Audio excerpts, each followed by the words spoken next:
దేవాని పాదములకు స్తోత్రాలు చెల్లిస్తున్నాం. అయినా ఈ సమయమందు మీ శ్రేష్టమైన మాటలు మా అందరికీ అర్థమయ్యే రీతిలో మీరు మాట్లాడి అనేకులను మీరు కాపాడి రక్షించి మీరే మహిమ పొందమని యేసు నామములో అడుగుతున్నాను తండ్రి, ఆమేన్. ప్రియ సోదరి సోదరుడా, మత్తయి సువార్త 27వ అధ్యాయము 50వ వచనంలో యేసు మరల బిగ్గరగా కేకలు వేసి ప్రయాణం విడిచెను. అప్పుడు దేవాలయపు తెర పైనుండి కింద వరకు రెండుగా చీలెను, భూమి వణికెను, బండలు బద్దలాయెను. ప్రియ సోదరి సోదరుడా, వింటున్నారా? యేసుక్రీస్తు ప్రభువు మరల కేక వేసి ప్రాణం విడిచినప్పుడు ఈ అద్భుతం జరిగింది. ఆకాశము కింద భూమి మీద ఎవరైనా ప్రాణం పోయినప్పుడు ఇటు మహా అద్భుతం ఎక్కడ జరగలేదు, ఎప్పుడు జరగలేదు. యేసు ప్రభు ప్రాణం పెట్టినప్పుడు దేవాలయపు తెర పైనుండి కిందకు రెండుగా చీలెను, భూమి వణికెను, బండలు బద్దలాయెను. చూసారా ప్రభువు ప్రాణం ఎంత గొప్పదో, యేసుక్రీస్తు ప్రాణము ఎంత మహిమ గలదో ఒకసారి మీరు గ్రహించాలని మీ అందరికీ తెలియపరుస్తున్నాం. అంత మాత్రమే కాదు, సమాధులు తెరవబడిను, నిద్రించిన అనేకులు పరిశుద్ధులు శరీరములు లేచెను. వింటున్నారా? సమాధులు తెరవబడ్డాయి, నిద్రించిన అనేకులు పరిశుద్ధులు శరీరములు కూడా లేచారు. వారు సమాధులలో నుండి బయటికి వచ్చి ఆయన లేచిన తరువాత పరిశుద్ధులు పట్టణంలో ప్రవేశించి అనేకులకి కనబడ్డారు. వింటున్నారండి? యేసు ప్రభు ప్రాణం ఎంత గొప్పదో మీరు గ్రహించాలి. ఆకాశము కింద భూమి మీద ఎంతో మంది గొప్పోళ్ళు ప్రాణం పెట్టారు, కానీ వారి ప్రాణం పెట్టినప్పుడు ఇలాగా మరి అద్భుతాలు జరగలేదు. భూమి వణకలేదు, బండలు బద్దలవ్వలేదు. యేసుక్రీస్తు చనిపోయక ముందు ఎంతో మంది పరిశుద్ధులు నిద్రించారు. ఆయన చనిపోయిన తరువాత, ఆయన ప్రాణం పెట్టినాక ఆ పరిశుద్ధులు కూడా మరి సమాధులలో నుండి వారు మరలా బ్రతికారు. పట్టణంలో అనేకులు కనిపించినట్లుగా మనం చూస్తున్నాం. ప్రియ సోదరి సోదరుడా, యేసుక్రీస్తు ప్రాణం ఎంతో విలువైనదో మీరు గ్రహించాలి. ఎందుకంటే రాజులు అనబడిన వారు, అధికారులు అనబడిన వారు, ఎంతో మంది ధనవంతులు గొప్పవాళ్ళు ప్రాణం పెట్టినప్పుడు ఇలాంటి అద్భుతాలు జరగలేదు. యేసుక్రీస్తు ప్రాణంలో అంత మహిమ ఉన్నదని మనం గ్రహించాలి. యేసు ప్రభు ప్రాణం అది ఎంతో గొప్పది. ఎందుకంటే ఆయన ప్రాణం పెట్టగలడు, ప్రాణాన్ని కూడా తీసుకోగలడు. ఆయన అంత శక్తిమంతుడుగా ఉన్నాడు. అయితే ఆయన ప్రాణం పెట్టినాక ఆయన ఎక్కడున్నాడు, ఆయన ప్రాణం ఏమైపోయిందో మనం ఒకసారి మత్తయి సువార్త 12వ అధ్యాయము 40వ వచనంలో మనం చదువుతున్నప్పుడు అక్కడ మనకి మరి కొన్ని లేఖనాలు యేసు ప్రభుని గురించి తెలియపరుస్తున్నాయి. యోనా 3 రాత్రింబగళ్ళు త్రిమంగిలం కడుపులో ఎలాగ ఉండినో అలాగే మనిషి కుమారుడు 3 రాత్రింబగళ్ళు భూగర్భంలో ఉండినో అని రాశాడు. చూసారండి, యోనా మరి శాప కడుపులో 3 రాత్రింబగళ్ళు ఆయన ఉన్నాడు. ఆయన నినివేవు పట్టణానికి వెళ్ళమని దేవుడు చెప్తే తర్కీస్ పట్టణానికి వెళ్ళటానికి ఆయన వాడలో మరి ప్రయాణం చేస్తూ ఉన్న దినాల్లో దేవుడు అతన్ని సముద్రంలో పడవేసి చేపను మింగమని ఆజ్ఞాపిస్తే ఆ చేప ఆ యోనాను మింగితే అది 3 రాత్రింబగళ్ళు సముద్రములో ప్రయాణం చేసి వెళ్ళినట్లుగా, అలాగే మనిషి కుమారుడు యేసుక్రీస్తు ప్రభు ప్రాణం పెట్టినాక ఎక్కడున్నాడు? ఆయన భూగర్భంలో ఉన్నాడు. భూగర్భంలోనికి వెళ్ళాడు. భూగర్భములో మరి ఎందుకు వెళ్ళాల్సి వచ్చింది? యేసుక్రీస్తు ప్రభు శుక్రవారం ఆయన మరి చిలువలో ప్రాణం పెట్టాడు. ఆ శుక్రవారం ఆయన శిలువలో ఎంతో చిత్రహింసలు పడ్డాడు. మరి ప్రభు ఆ యొక్క భూగర్భములో 3 రాత్రింబగళ్ళు మరి ఆయన ఉన్నట్టుగా మనకు బైబిల్ తెలియపరుస్తా ఉంది. యేసుక్రీస్తు ప్రాణం భూగర్భములోనికి వెళ్ళింది. అయితే భూగర్భములో ఎక్కడుంది? మనం బైబిల్ గ్రంథంలో చదివితే పేతురు పత్రిక, మొదటి పేతురు పత్రిక 3వ అధ్యాయము 19వ వచనంలో ఆయన మరల మనకు కనిపిస్తాడు. దేవుడు దీర్ఘశాంతం ఇంకను కనిపెట్టుచుండగా పూర్వము నోవాకు దినములలో వాడు సిద్ధపరుచుచుండగా అవిధేయులైన వారి వద్దకు ఆయన శరణు ఆత్మరూపిగా వెళ్ళి ఆయన వారికి ప్రకటించుచుండునని రాశాడు. చూసారా? నోవాకు కాలంలో అవిధేయులైన వారు దేవుని యొక్క వాక్యాన్ని వారు అంగీకరించకుండా, దేవుని మాట వినకుండా వారు అవిధేయులుగా తాగుతూ తింటూ నోవాకు మాట కూడా వినకుండా ఆ జలప్రలయంలో చనిపోయిన ఆ ఆత్మల దగ్గరికి యేసుక్రీస్తు ప్రభు ఆత్మరూపిగా వెళ్ళి వారికి ఆ 3 దినాలు ప్రకటిస్తున్నట్లుగా బైబిల్లో మనకు చెప్పబడినది. ప్రియులారా, దయచేసి వింటున్నారా?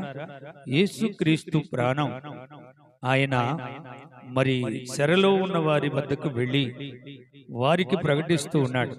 ఆయన శుక్రవారం ఉదయం 9 గంటలప్పుడు ఆయన చెలివేయబడి సాయంకాలం 3 గంటలకి ఆయన ప్రాణం పోతే ఆ 3 గంటల టైంలో ఆయన భూగర్భంలోనికి వెళ్ళాడు.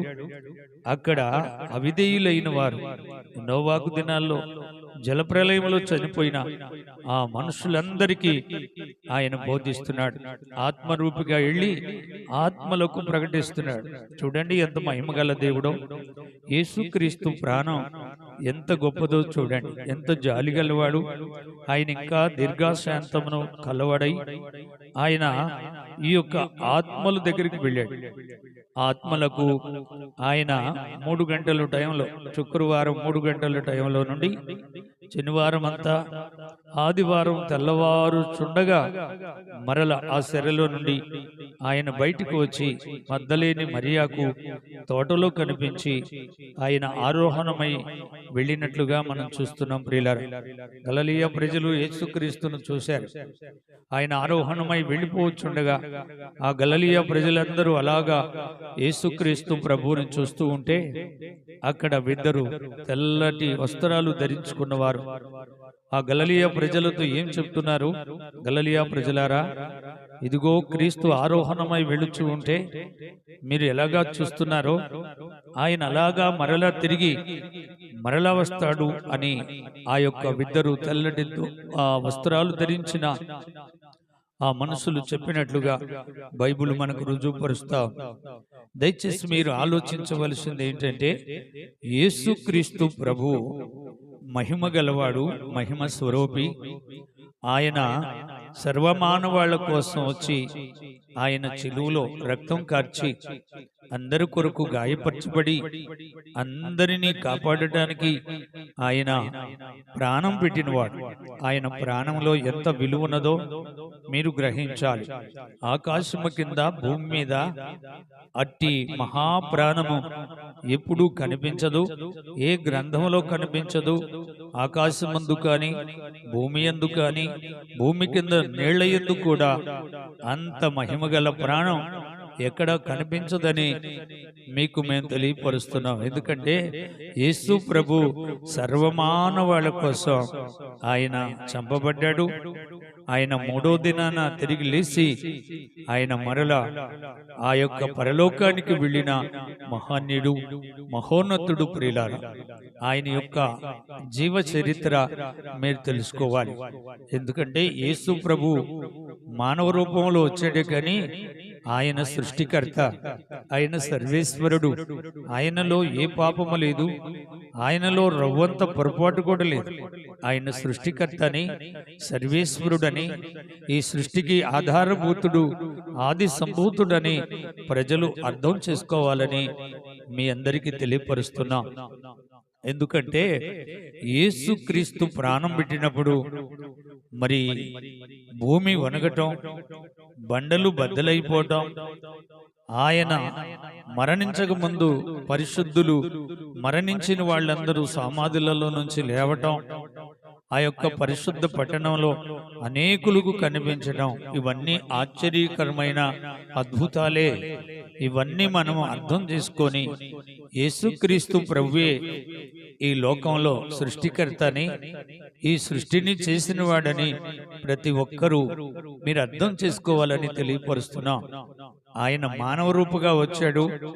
ఆయన మహిమ దేవుడుగా ఈ యొక్క గొప్ప కార్యములు చేసి, అద్భుతాలు చేసి, ఈ భూలోకంలో సృష్టికర్తగా ఆయన మనకు కనిపిస్తున్నాడు. ఆయనే ప్రజలకు మార్గము, సత్యము, జీవం. ప్రియ సోదరి సోదరుడా, మనం బ్రతికుండగా యేసుక్రీస్తు ప్రభువుని తెలుసుకోకపోతే మన ఆత్మకు చాలా ప్రమాదం కూడా ఉంది. ఎందుకు అంటే ఆత్మ రక్షించడానికి వచ్చినవాడు కనుక సర్వమానవాళ్ల ప్రాణాలను ఆయన ప్రాణం పెట్టి ఆయన కాపాడాడు. అంత మాత్రమే కాదు, ఆయన అమూల్యమైన రక్తం కార్చి మన మీదున్న శాపము, పాపమును ఆయన తొలగించినవాడు. ఆయన మనల్ని కాపాడగలిగిన సమర్థుడు. ఆయన చాలా గొప్పవాడు ప్రియులారా. అందును బట్టి మీరందరూ కూడా అర్థం చేసుకోవాలి, క్రీస్తు మహిమ గలవాడు.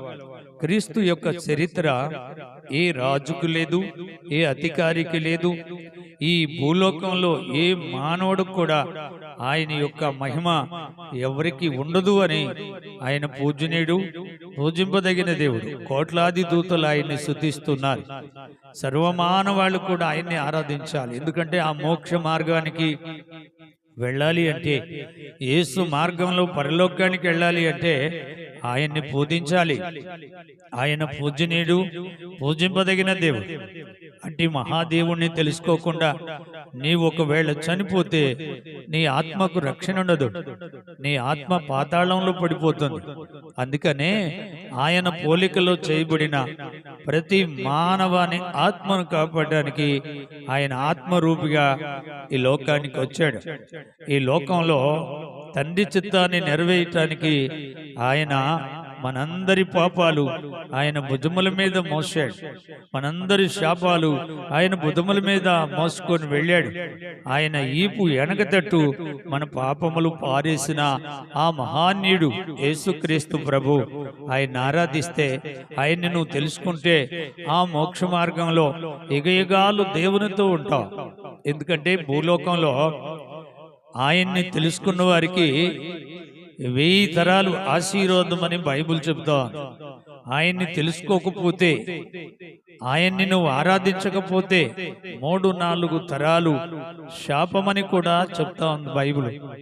బైబిల్లో ఉన్న ఈ యేసుక్రీస్తుని మనము సృష్టికర్తగా ఆరాధించాలి, పూజనీయుడిగా ఆరాధించాలి. ఆయన మహిమ స్వరూపి, ఆయనలో ఉన్న మహిమ ఈరోజు మనం చూడాలి. మన కళ్ళతో చూసి మన మనస్సులో ఆయన్ని నిశ్చయించుకోవాలి. ఆయనే మనకు మార్గము, సత్యము, జీవం. ప్రియ సోదరి సోదరుడా, వింటున్నారా? ఈ లోకములో మనము బ్రతుకుతున్నామంటే ఆయన ఇచ్చిన జన్మే కదా, ఆయన రూపమే కదా, ఆయన ఇచ్చే ఆత్మే కదా. ఆయన పోలికతో మనల్ని లోకంలో ఆయన ఎంతో విలువగా పోషిస్తున్నాడు, ఆయన సంరక్షిస్తున్నాడు, ఆయన కాపాడుతున్నాడు. ఆయన లేని చోటు ఉన్నదా? ఆయన లేకపోతే మనిషి బ్రతుకుతాడా? ఆయన లేకపోతే ఈ సృష్టి మనకు ఏమైనా మేలు చేస్తుందా? ఒక్కసారి ఆలోచించండి.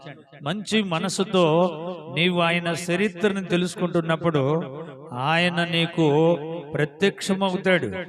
ఆయన నీ మనస్సును మార్చగలడు, నీ హృదయంలోనికి రాగలడు, నీ జీవితాన్ని ఆశీర్వదించి నీ కుటుంబాన్ని ఆయన సమృద్ధిగా కాపాడగలిగిన ఒక మంచి దేవుడని మీకు నేను తెలియపరుస్తున్నాను. దయచేసి ఒక మంచి మనసుతో క్రీస్తు ప్రాణమును గురించి ఆలోచించు. ఆకాశము కింద భూమి మీద ఎవరైనా మరణిస్తే భూమి వణికిందా? బండలు బద్దలయ్యాయా? సమాధులు తెరవబడ్డాయా? ఎక్కడ? ఏ చరిత్రలో, ఏ గ్రంథంలో ఎక్కడ కూడా ఈ వార్త ఉండదు. ఇది ఒక బైబిల్ గ్రంథంలో క్రీస్తుని గురించే రాయబడింది. దయచేసి మీరు చక్కగా మంచి మనసుతో బైబిల్ చదవండి. ఆది కాండము నుండి ప్రకటనా గ్రంథం వరకు ఒక్కొక్క వచనాన్ని చక్కగా చదువుతున్నప్పుడు ఆ సృష్టికర్త అయిన ఆ దేవుడు మనకు ప్రత్యక్షమవుతాడు. అందును బట్టి మీరందరూ కూడా ఈ మాటలు వింటున్న మీరు క్రీస్తుని తెలుసుకున్నాడు. ప్రభు మార్గం, పరలోక మార్గం, ఆయనే మార్గము, ఆయనే సత్యము, ఆయనే జీవం. అర్థమవుతుందండి? ఈ మాట పిలాతు దగ్గర కూడా చెప్పాడు ప్రభు, నేనే రాజునని చెప్పాడు అని ఆయన పలికిన రోజులు ఉన్నాయి. ఈ లోకంలో ఎక్కడ కూడా యేసుక్రీస్తులో రవ్వంత పొరపాటు కనిపించలేదు. ఎవరు కూడా ఆయనలో ఏ తప్పును చూపించలేకపోయారు. ఆయనలో తప్పు పట్టాలని, ఆయనలో ఏదో పొరపాటు చూపించాలని చాలా మంది ప్రయత్నించారు. కానీ ఆయనలో ఉన్న తప్పులు చూపాలనుకున్న వీళ్ళు అందరూ వాళ్ళ తప్పులే బయటపడ్డాయి. అట్టి మహా క్రీస్తు ఆయన. శాస్త్రవేత్తలు లేక ఇంకా పరిచయులు అనేకులు అనేక రకాలుగా ప్రయత్నించారు. కానీ యేసు ప్రభువులో ఏ పొరపాటు కనిపించలేదు, ఏ పాపము కనిపించలేదు. ఆయన దైవ కుమారుడు, ఆయన సృష్టికర్త, ఆయన సర్వేశ్వరుడు. ఈ సృష్టి అంతా ఆయన మూలముగే కలిగినది ఏదియో ఆయన లేకుండా కలగలేదు అని బైబిల్ మనకు తెలియపరుస్తాం. ప్రియ సోదరి సోదరుడా, ఆలోచించండి. యేసుక్రీస్తు ప్రాణంలో ఎంత గొప్ప మహిమన్నదో, ఆయన ప్రాణంలో దేవుడు మనల్ని ఎంత కాపాడాడో ఒకసారి మీరందరూ కూడా అర్థం చేసుకోవాలని ప్రభు పేరట మీకు తెలియపరుస్తున్నాను. క్రీస్తు ప్రభు చేసిన ఈ త్యాగం ఎవరు కూడా చేయలేదు. ఏ రాజు చేయలేదు, ఏ అధికారి చేయలేదు, ఏ ధనవంతుడు చేయలేదు. రాజులు అనబడిన వారెందరో ఉన్నారు, గొప్పవాళ్ళు ఎందరో ఉన్నారు, అధికారులు ఎందరో ఉన్నారు. కానీ ఎవ్వరూ చేయలేని ఒక గొప్ప పని యేసుక్రీస్తు ప్రభు మనకు చేశాడు. కనుక ఆయనే మనకు సృష్టికర్త. ఆయన ఆరాధిస్తే ఆయన లోకానికి వెళ్తాం. ఆయనతో మనం ఉంటే ఆయన ఉండే పరలోకానికి వెళ్తాం. ఆయన మనము కలిసి యుగయుగాలు ఆ పరలోక మహిమలో మనం ఉంటాం. ప్రియులారా, అది పరలోకం. ఆయన అక్కడ ఉన్నాడు. ఆయన ఉన్నాడు గనుకనే పరలోకం. ఆయన మరలా వస్తాడు, మనందరినీ ఆయన సిద్ధపరుచుకొని తీసుకొని వెళ్తాడు. మనం సిద్ధపడితే ప్రభు తీసుకొని వెళ్ళిపోతాడు. అది అసలైన విషయం. అది తెలుసుకోకుండా ఈ లోకంలో నీవు బ్రతుకుతున్నట్లయితే ఇప్పుడే నువ్వు మనసు మార్చుకో.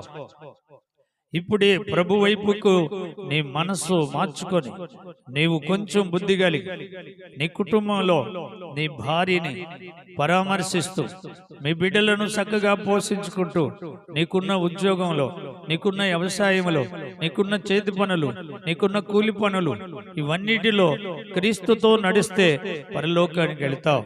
ఆనోకును చూడండి. ఆనోకు 360 సంవత్సరాలు యేసు ప్రభుతో నడిచాడు. ఆయన అలాగే పరలోకానికి వెళ్ళిపోయాడు. ఏలియాని కూడా చూడండి. ఏలియా దేవునితోనే నడిచాడు, దేవుణ్ణి ఆరాధించాడు. ఆయన అరణ్యాల్లో, కొండలలో, లోయలలో బాగా ప్రార్థించే గొప్ప భక్తుడు. ఆయన ఒక దినాన సుడిగాలిలో పరలోకానికి వెళ్ళిపోయినట్లుగా మనం చూస్తున్నాం. ప్రియ సోదరి సోదరుడా, వింటున్నారా? ఈ మాటలు వింటున్నా నీవు ఇప్పుడే ఆయన మహిమను చూసి ఆయన మహిమ రాజ్యానికి నీ వెళ్ళటానికి ప్రభు నీ కోసం ఎంతో త్యాగం చేశాడు.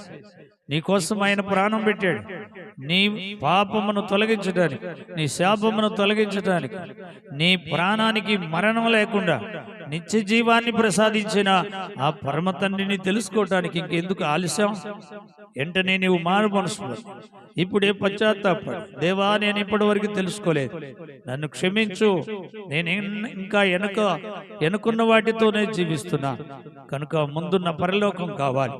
పరలోకానికి వెళ్ళే నీ మార్గం నాకు కావాలి. నేను, నా కుటుంబం నీ మార్గంలో నడవాలి ప్రభువా. అలనాడు యెహోషువ నేను నా ఇంటి వారం యెహోవానే ఆరాధిస్తామని చెప్పినట్లుగా ఇప్పుడే నీవు మనసు మార్చుకొని ప్రభు కోసం బ్రతికితే ప్రభు నీకు పరలోకాన్ని ప్రసాదిస్తాడు. అక్కడ సింహాసనాలు, అక్కడ నివాసాలు, అక్కడ నీకు కావలసిన బహుమతులు, అక్కడ నీవు దేవదూతల మీద అధికారిగా ఉండటానికి క్రీస్తు నీకు గొప్ప అధికారాలు ప్రసాదిస్తాడు. చూడండి, అపొస్తలుడైన పౌలు ఈ లోకంలో ప్రభు కోసం బ్రతికాడు, ప్రభు కోసం చనిపోయాడు, పరలోకంలో ఆయనకి జీవ కిరీటం దేవుడిచ్చాడు. అలాగే పేతురును, యోహానును, ఇంకా భక్తులందరినీ చూడండి, ఈ లోకంలో వాళ్ళు ఏ రవ్వంతు కూడా ఆశించకుండా పరలోకాన్ని సంపాదించుకున్న భక్తులు. ఈ రాత్రి ఆ పరలోకమే మనకు కావాలి. మనం ఏ పాటి వాళ్ళం? అంతలో కనపడి అంతలోనే మరణించిపోతాం. మనము ఆయన మార్గంలో నడిస్తే అదే మనకి ఆస్తి. ప్రియులారా, పరలోకం సంపాదించుకుంటే అక్కడ మన ఆస్తి, అది శాశ్వతమైంది, ఇది అశాశ్వతమై. నీకు ఎంతున్నా ఇక్కడ విడిచిపెట్టడమే గాని దీన్ని తీసుకొని నువ్వు వెళ్ళలేవు కదా.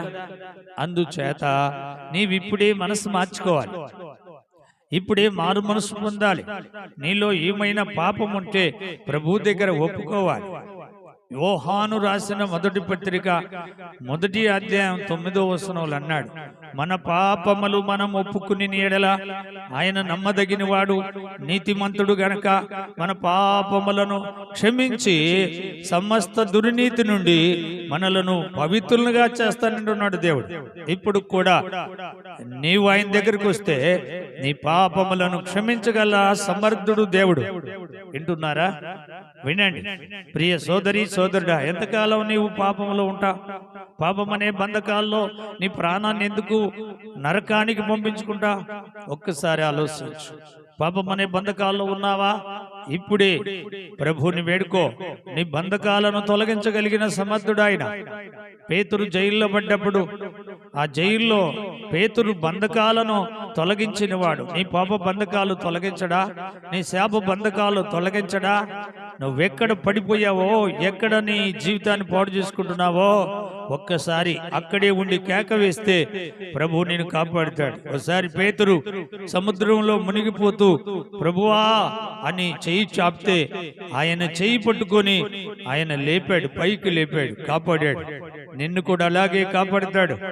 పాపము ఎంతో భయంకరమైన దుష్ట శక్తి. పాపం వల్ల వచ్చు జీతం మరణం. దయచేసి ఈ చివరి దినాలు, అంచె దినాలు, కడవరి దినాలు, అపాయకరమైన దినాలు, యేసు ప్రభు ఒలీవ కొండ మీద చెప్పిన ప్రతి లేఖనం నెరవేరుతా, అంతం దగ్గరకు వచ్చేసి. కనుక ఈ చివరి దినాల్లో నీ ఆత్మను కాపాడుకో, నీ భార్యని కాపాడుకో, నీ భర్తను కాపాడుకో, నీ పిల్లలను కాపాడుకో. ఇప్పుడే క్రీస్తు తట్టుకు నువ్వు తిరగగలిగితే ప్రభు నిన్ను కాపాడగల దేవుడు. ఆయన మంచి దేవుడు, ప్రేమ గలవాడు, జాలి గలవాడు, దయగలవాడు. ప్రియ సోదరి సోదరుడా, వింటున్నావా? ఇదిగో ఈ సమయమందు నువ్వెక్కడున్నా మనసు మార్చుకో, ప్రభు సన్నిధికి రా, పశ్చాత్తాపడు. ఆకాశం ఆయన సింహాసనం, భూమి ఆయన పాదపీఠం. ఈ భూగోళంలో ఎక్కడైనా, ఈ భూమి మీద నలుదిక్కులు ఎక్కడైనా సరే, నువ్వెక్కడున్నా నిన్ను కాపాడగలిగిన దేవుడు ఆయన. దయచేసి ఆయనను నువ్వు తెలుసుకో. తెలుసుకోకుండా నీవింకా మూర్ఖంగా ప్రవర్తిస్తున్నట్లయితే తప్పగా నీవు ఆయన తీర్పులో శిక్షించబడతావు. నీకు తీర్పు జరుగుద్ది. ఇప్పుడే నువ్వు క్షమాపణ కోరుకోరు ప్రభు అయిన దేవుని దగ్గర. నేను పాపిని ప్రభువా, నన్ను క్షమించు అంటే నిన్ను క్షమించగలిగిన మంచి మనసున్న దేవుడాయన. అట్టి మహాదేవుడిని తెలుసుకోకుండా నువ్వు చనిపోవద్దు అని చెల్లి, తమ్ముడా, ఈ నా మాటలు కాదు, దేవుని మాటలు వినండి. అగాధము అపరిమితంగా నోరు తెరుసు. కనుక ఆ అగాధములో మన ఆత్మలు పడిపోకుండా ఉండాలని ఆయన మన ఆత్మలను రక్షించిన ఆ పరమ తండ్రి, సృష్టికర్త, సర్వేశ్వరుడు ఆయన ఒక్కసారి నీ మనోనేత్రాలు తెరవబడి చూడు. ఆయనలో ఉన్న మహిమ నీకు కనపడుద్ది. ఆయనలో ఉన్న మంచి నువ్వు తెలుసుకోగలుగుతావు. నీవు పాపమునకు దూరం అవుతావు, దేవునికి దగ్గర అవుతావు. లోకంలో జరిగే అన్యాయానికి, అక్రమానికి, దుర్మార్గాలకు దూరం అయిపోయి ప్రభు సన్నిధిలో మంచి పని చేసి మంచివాడు అవటానికి ఒక మంచి పేరు సంపాదించుకుంటావు. చూడండి, పౌలు ఎంత మంచి పేరు సంపాదించుకున్నాడు, పేతుడు ఎంత మంచి పేరు. యోహాను పద్మస్తీపంలో పరలోక మహిమను చూసినవాడు. కనుక మీరు ఒకసారి ఆలోచించి ఇప్పుడే నీ మనసు మార్చుకొని ప్రభు దగ్గరికి రావాలని, ప్రభువుని నమ్ముకొని ఆయన మార్గంలో నడిచి మంచి పనులు చేసి ఆ మంచి పరలోకానికి వెళ్ళాలని మీ కొరకు నేను ప్రార్థించబోతున్నాను. కళ్ళు మూసుకునండి, ప్రార్థన చేస్తాను. ప్రియ తండ్రి, దేవాని పాదములకు స్తోత్రం. తండ్రి, సమయమందు అయ్యా ఇదిగో నీ లేఖనాల్లో నుండి ప్రభు నీవు మరలా కేకవేసి ప్రాణమిడిచినప్పుడు తండ్రి భూమి వణికినది, బండలు బద్దలైపోయాయి. నీకంటే ముందు పరిశుద్ధులు నిద్రించిన వారు సమాధులు తెరవబడ్డాయి. అనేకులు మరలా పట్టణాల్లో కనిపించారు. ప్రభు, ఎంత గొప్ప మహిమ, ఎంత గొప్ప నీ ప్రాణము తండ్రి. అయ్యా, ఈ బైబిల్ గ్రంథంలో నీ ప్రాణమే మాకు ఆశ్చర్యం కలిగిస్తావు. నీవి లోకానికి మా కొరకు రావటమే మాకు ఆశ్చర్యం కలిగిస్తావు తండ్రి. సర్వమానవాళ్ళ ఆత్మలు రక్షించడానికి నీవు ఆత్మరూపిగా వచ్చావు. 3 రోజులు రాత్రింబగళ్ళు భూగర్భములో ఉన్నావు. అంత మాత్రమే కాదు తండ్రి, నోవాకు దినాల్లో అవిధేయులైన చనిపోయిన వారు, జలప్రలయములో కొట్టుకొని పోయిన ఆత్మల దగ్గరికి నీ వెళ్ళి 3 దినాలు వారికి మరలా సువార్తను ప్రకటించి మరలా అక్కడి నుంచి ప్రయాణమై నీవు పరలోకానికి ఆరోహణమైపోయినావు. దేవా, ఎంత మహిమ గలవాడవు. ఇప్పుడు నీవు పరలోకంలో ఉన్నావు, మేము భూలోకంలో ఉన్నాం తండ్రి. మేము సిద్ధపడితే పరలోకము నుండి మరలా వచ్చి మమ్మల్ని తీసుకొని వెళ్ళి నువ్వు ఉండే చోటులో పరలోకములో మమ్మల్ని ఉంచుతానని మాటిచ్చావు. దేవా, మీరు పొద్దుగుకి వస్తారో, అర్ధరాత్రి వస్తారో, కొడుకునప్పుడు వస్తారో తెలియదు నాయన. మీరు ఎప్పుడు వచ్చినా మేము, మా పిల్లలం, మాతో ఉన్న ప్రజలు, సర్వమానవాళ్ళు సిద్ధపడి మీ లోకానికి రావాలని తండ్రి, ఇంటున్న ప్రతి ఒక్క మనిషి మారి మనిషిగా బ్రతికి నీ మార్గంలో నడవటానికి కృప చూపమని, దయ చూపమని యేసయ్య నామములో అడుగుతున్నాను తండ్రి. ఆమేన్. మన తండ్రి అయిన దేవుని ప్రేమ, కుమారుడైన యేసుక్రీస్తు వారి కృప, పరిశుద్ధాత్మ అన్యోన్య సావాసం మనకును సకల పరిశుద్ధులకును ఇప్పుడు ఎల్లప్పుడు సదాకాలం దేవుడు మనకు తోడయ్యుండును గాక. ఆమేన్.